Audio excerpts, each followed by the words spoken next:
हर विचार अलग, मतभेद से बा परिवार अलग। अब छोटी छोटी बातिया घाव भइल, अब छोटी छोटी बातिया घाव भइल।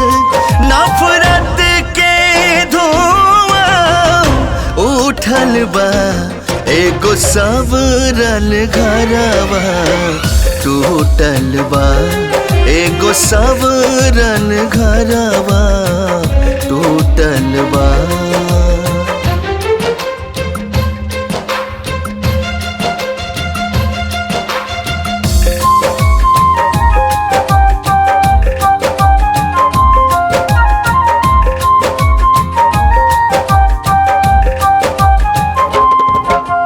रिश्ता के अहमियत न समझे, स्वार्थ जे अपनावेला। चिरई के खोता उजड़ेला, दुर्दिन के जे आंधी आवेला।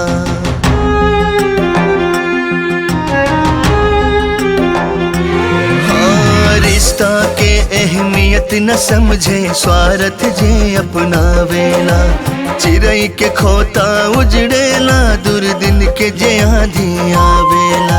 अलगाव जिया में जुटल बा, एगो सवरल घरवा टूटल बा, एगो सवरल घरवा टूटल बा।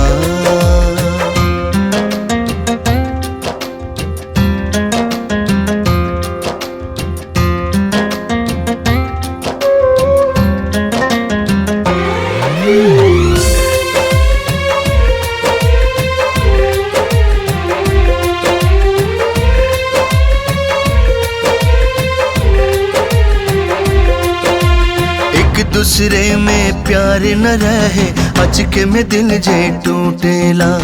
फिर जोड़ला से दिल ना जुटे, जे बांधल बंधन छूटेला।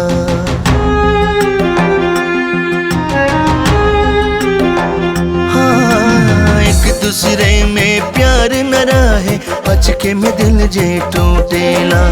फिर जोड़ला से दिल ना जुटे, जे बांधल बंधन छूटेला।